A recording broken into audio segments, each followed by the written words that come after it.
I was born in Nazareth many years ago.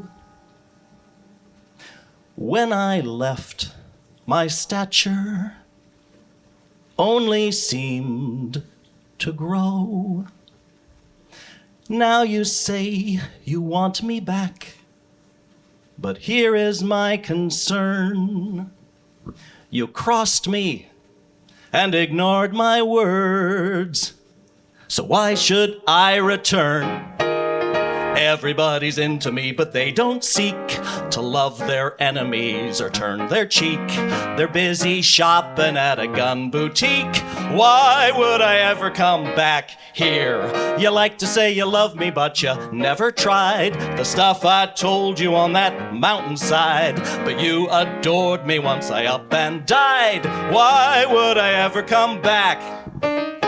I look around and it's plain to see you have ignored me since 1 AD. Just like the prodigal, I had to stop, so I went home again to my old pop. Now I'm in heaven and I run the shop. Why would I ever come back? I know what you're thinking. Jesus, aren't you here right now? No, actually. This is a vision. Before television was, I am. Think about it.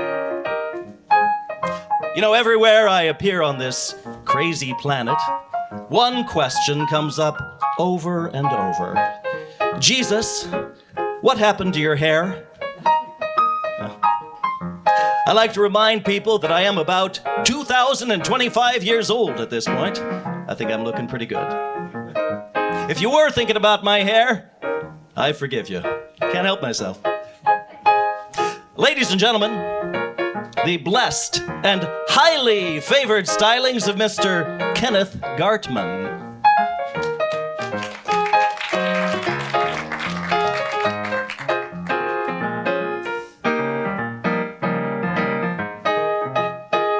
Nothing like a good Merlot.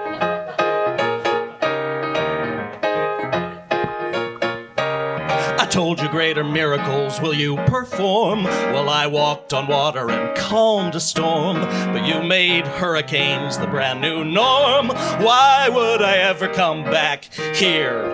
Today the Good Samaritan is quite unknown.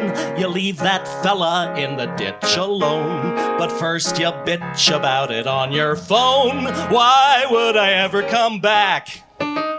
You say the Bible is literally true. I guess God is love must be obtuse haiku. So if you're wanting me to leave my post to solve these problems I've diagnosed, go get my daddy or the Holy Ghost. Why would I ever come back? Oh, why would I ever? Maybe I'll never. Why would I ever come back?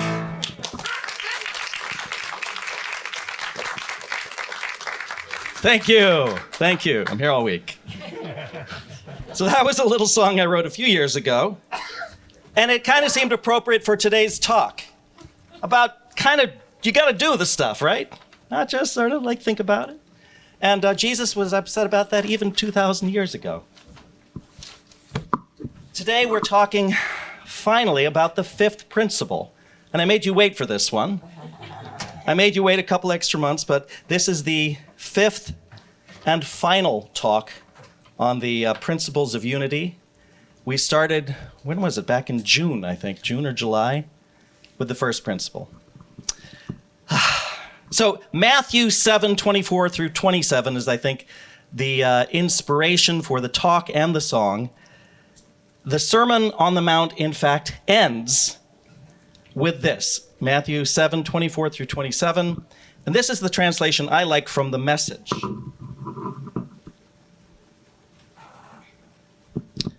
These words I speak to you are not incidental additions to your life, homeowner improvements to your standard of living. They are foundational words to build a life on. If you work these words into your life, you are like a smart carpenter who built his house on solid rock. Rain poured down, the river flooded, a tornado hit, but nothing moved that house. It was fixed to the rock. But if you just use my words in Bible studies and don't work them into your life, you're like a stupid carpenter who built his house on the sandy beach. When a storm rolled in and the waves came up, it collapsed like a house of cards.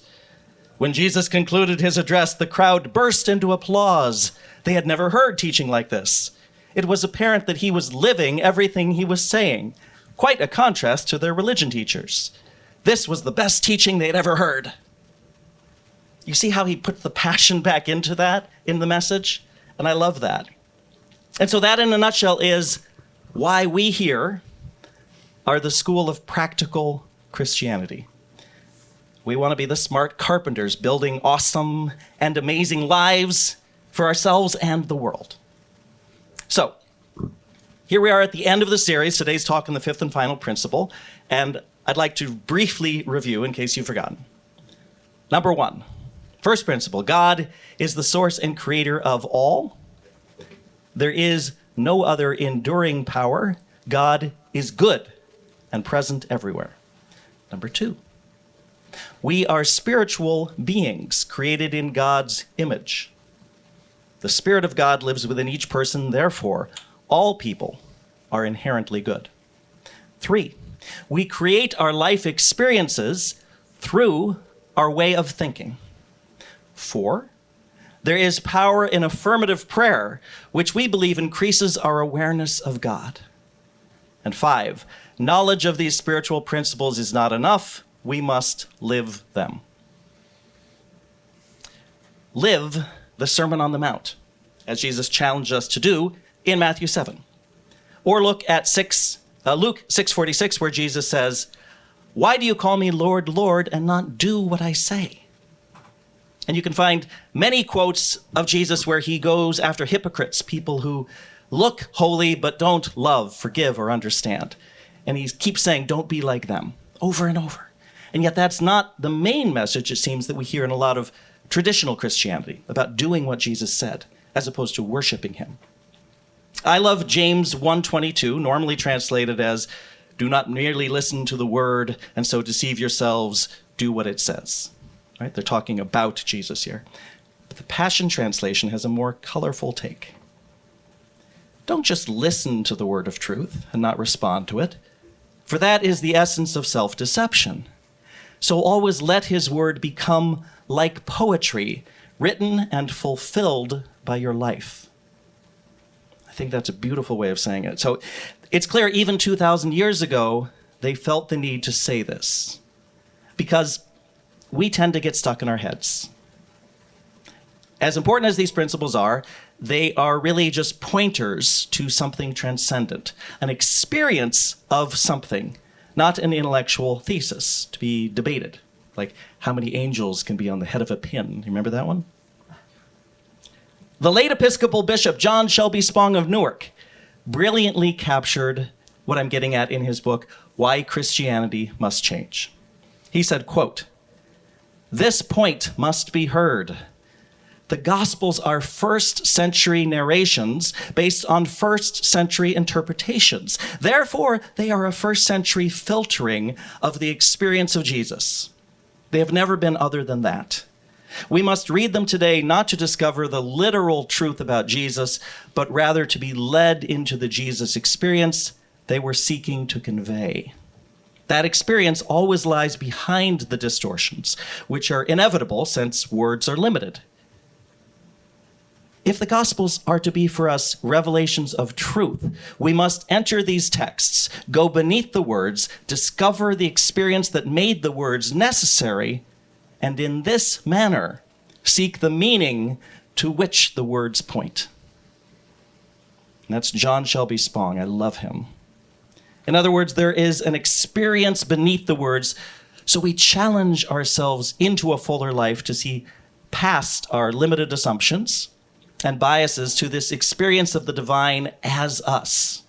And then we share that experience and bring it wherever we go. And that is what I think is spreading the gospel, not talking about something, but being it. It's lived in 3 dimensions, not in 2 on the pages of a book. This was always meant to be a lived thing. We are articulations of the truth, the word made flesh, if you will. I think that's what John is talking about in that gospel. It is the fulfillment of Jesus' promise to have life and have it abundantly. In other words, to feel the fullness, the joy, and the love, to alleviate our own and others' suffering, to be present to life's constant miracles. And that's why this principle, I think, is so important. We practice a way of life led by our way shower, as we say here, Jesus. We don't worship him, we follow him and his way. Now, if you want practical tips on the first 4 principles, I refer you to my earlier talks, available on your YouTube page. Steve even made a handy playlist. Thank you, Steve. And I will link to that on my site, revrobert.net. But quickly, the tools include gratitude, shadow work, forgiveness, using curiosity over judgment, books, workshops, classes, coming here, journaling, prayer and meditation, pausing the story that we're in, and questioning our assumptions.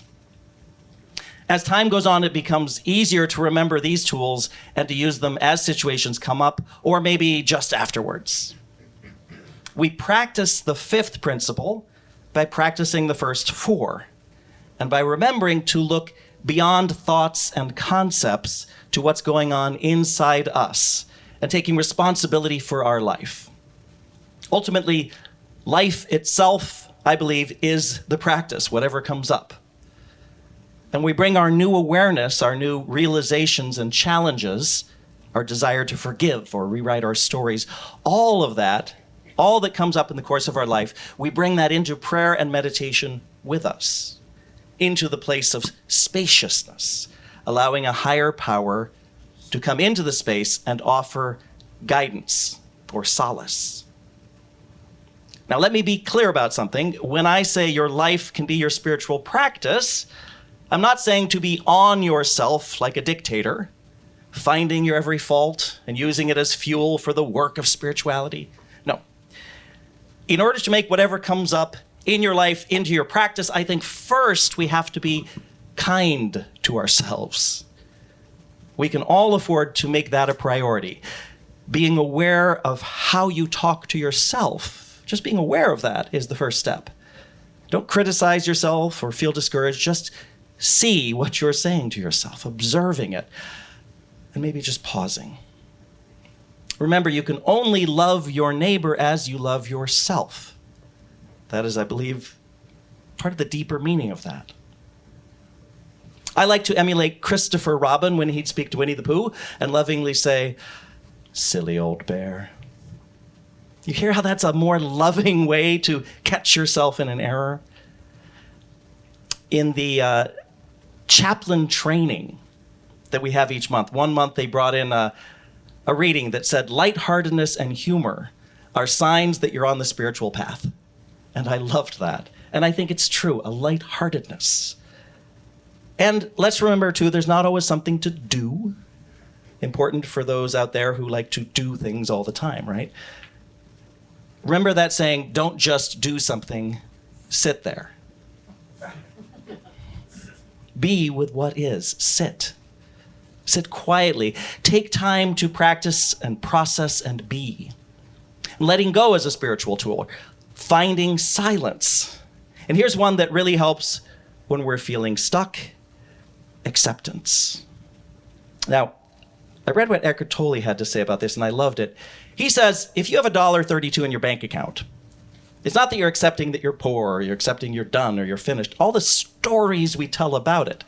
No, you just accept in the now, this present moment, my bank account is $1.32. End of story. The acceptance of the present moment fact not any story or interpretation about it. Then you actually breathe and pause and move on to what you're guided to do next. That's the power of true acceptance. Now, maybe it sounds like a lot to make our lives into a spiritual practice, but the thing is, we're always practicing something. We don't realize the little practice sessions we're putting in each day, the ways we're committing to the truth we really believe rather than the one we want to believe in. We're building mental muscles all the time. Bless you. In her recent book, Welcoming the Unwelcome, Pema Chodron says, every word we speak and every action we perform affects our future. But where do words and actions come from? They all start from our mind. When we indulge in resentment or obsession or self-righteous thinking, we create several problems for ourselves. First, we suffer the immediate pain of those thoughts and emotions. Then, we often act out in ways that cause ourselves and others harm. Finally, we reinforce a habit that we would be better off without. This last result is the most insidious one. In brain science, there's a lot of talk these days about neuroplasticity. Our habits are like grooves in the brain, which get deeper and deeper as we follow our usual thought patterns. There's no way out of the habit as long as we keep following the same rut. But when we interrupt our habitual behavior or go against our propensities, we start to establish new pathways in the brain. End quote. I love Pema Chodron and how she brings Buddhism to a Western audience because she grew up here. So she's saying when we interrupt our habitual behavior or go against our propensities, we start to establish new pathways in the brain. So if going against your habits sounds hard, maybe just start with interrupting. The simple act of noticing and stopping is powerful. In that gap, God has a chance to enter. We don't have to force ourselves to be positive. When we catch ourselves complaining, we can simply notice we're doing it and stop. Breathe.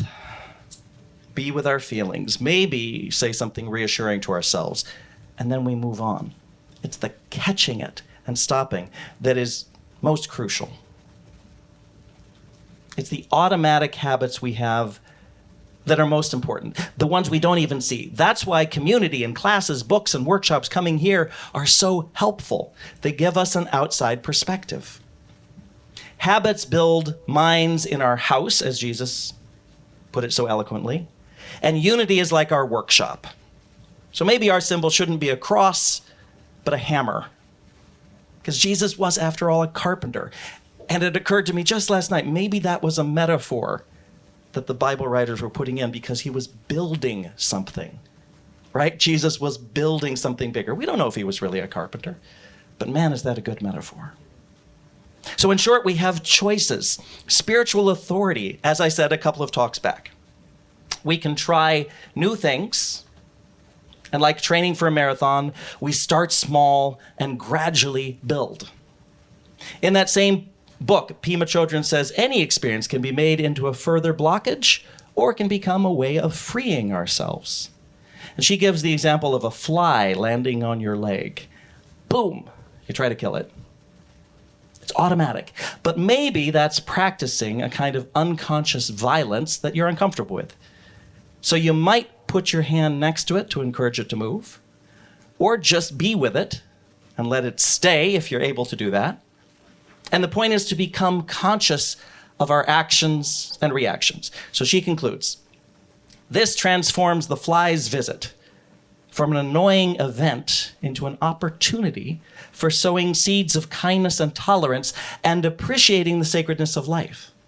It turns into a small way of becoming more open-hearted and open-minded. In other words, of freeing yourself. So we're talking about these little steps which over time build new habits and pathways in our brain. It's not the big Bible moment that our egos might want. God said unto you, thou shalt establish a nonprofit to bring peace unto the world, and lo, it was so. right? We all want to hear that. The big booming God voice that tells us exactly what to do, and then we're going to be huge saviors, right? When Moses or Noah or any of those prophets did hear something like that, I think it was after doing a lot of spiritual work first. Jesus was always going off to pray. Muhammad sat in a cave for months at a time. Gandhi meditated for several months before coming up with the idea to march for the salt. Simple idea, months of meditation, but we tend to read in the history book just about the idea, not about the spiritual prep. Because that part isn't exciting. So I believe spiritual progress is less like a booming voice and more like a flower. It blossoms with care and attention over time. And now, everything I'm saying today is very nice, but here's the big question. Knowing all of this, believing all of this, getting excited about it, having really good intentions, why do we not do it? Why do we not do some of these spiritual things, the forgiving and the being kind or gentle with ourselves? Well, some of it is just fear, old habits that we've been discussing. But in the thought exchange, some of you I know have taken it with David Friedman, he looks at the sensations we feel when we try to take on a new thought. And he always gives the example that if when you were a kid and you asked for something and you got hit, then maybe every time you ask for something or think, I deserve something new, you feel that pain from the past. And so the easiest way to get out of it is shut down that thought. Problem solved. I can't have things. I can't have new things. Now you don't have to remember that feeling. You don't have to process that sensation. So he says to hold on to the new thought, you sometimes might have to be with those sensations as you walk through a new life. So we might have to feel that to continue past our discomfort. And it might not feel good, just like training for a marathon or getting in shape might not always feel good. But we can feel it. And then we discover something wonderful. When we feel better, we feel better. You can't shut out some sensations and expect to only feel the good ones. When we shut out our bad feelings, we shut down our ability to feel. And that explains our stuck areas personally and globally. We've shut down over time in small and large ways, and we've gotten lost in the illusion of separation, cut off from the joy and generosity of spirit that is our true nature. The second principle tells us we are inherently good, and so does Jesus. We're the light of the world. We're God's, but we've forgotten. And we're remembering that goodness, identifying with it as our core identity, which is powerful when it sinks in deeply. In fact, Maya Angelou became a Unity Truth student by really owning that one thing. I am good. Said it over and over. You can see her talk to Oprah about that, and it's beautiful. So yes, the spiritual path may be disorienting at times, but the rewards are real. And one of the reasons we might avoid doing all of this has to do with how we're framing it. Is it work, like studying for a biology exam, or is it an opportunity to grow? What is motivating our spiritual lives, and how is that affecting us? I think ultimately we can approach our spiritual lives through two basic frameworks: fear or possibility.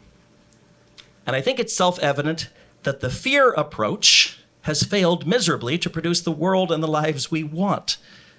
In our spiritual lives, telling people they must do this or else hasn't worked. Most people have given up on that paradigm when it comes to the world's religions. So in the 20th century, we saw people abandoning that as hypocritical and often having nothing to replace it with. Life is meaningless, do whatever you want. But even without religion of any kind, fear can often motivate people. Fear of rejection, of being alone or cut off. We try to be good people and follow certain rules and get ahead to impress people, but all based on fear so often. If we're not motivated by fear, will we descend into greater chaos? Some people think so, and so they want to reimpose the traditional mindset of a relationship with God based on fear. Let's keep everybody in control. I don't think the genie can be put back in the bottle like that. But instead of being motivated by fear, what if our motivation becomes possibility? We can see that possibility of living from spirit and use that rather than fear as our motivation. We learn to work with God, with principles, with truth, the way we've learned to work with gravity. We certainly don't yell at a toddler who's learning to walk because they haven't mastered gravity yet. So let's be kind with ourselves as we work with these principles, these forces. Shifting our motivation from fear to possibility opens us up, allows us to love more easily, for that love to flow in us and from us and as us.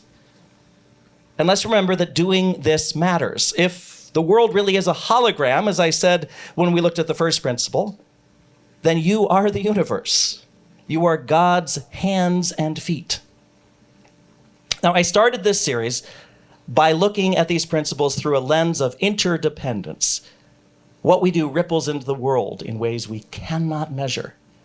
So we're taking responsibility for our lives and for humanity and even the planet. It's not the same as blame. As Abraham Joshua Heschel said in the 1970s, in a free society, some are guilty, but all are responsible. So this is about dominion. We're made in the likeness of God. If God appears to be absent, we're forgetting ourselves. If God appears to be absent, we've forgotten ourselves, our true nature.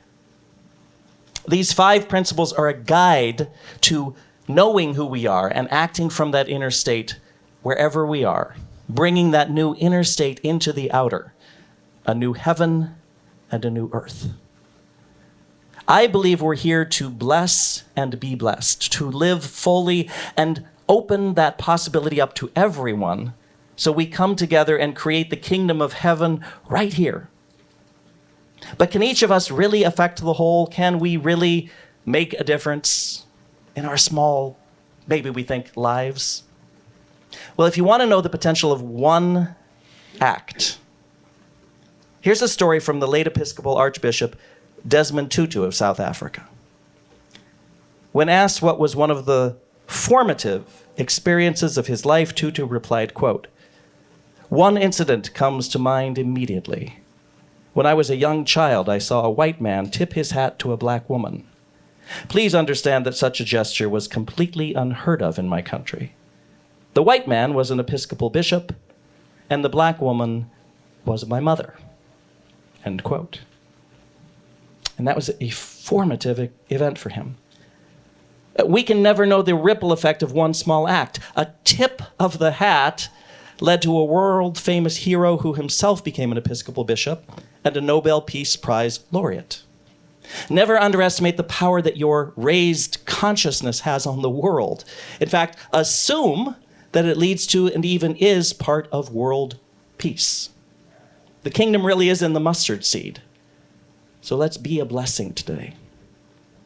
Harold Bloom translated the Hebrew word bracha, blessing, as more life. Tony Kushner references that at the very end of his theatrical masterpiece, Angels in America, through the final words of his protagonist, Prior Walter. I had the honor of playing that part almost 30 years ago in a small production. And it was one of the first times in my life I was able to look at a group of people and wish them well, to lift them up.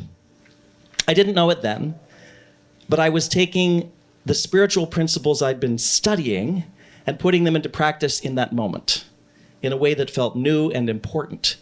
In fact, it changed me, helping me to get to this very moment on stage right now.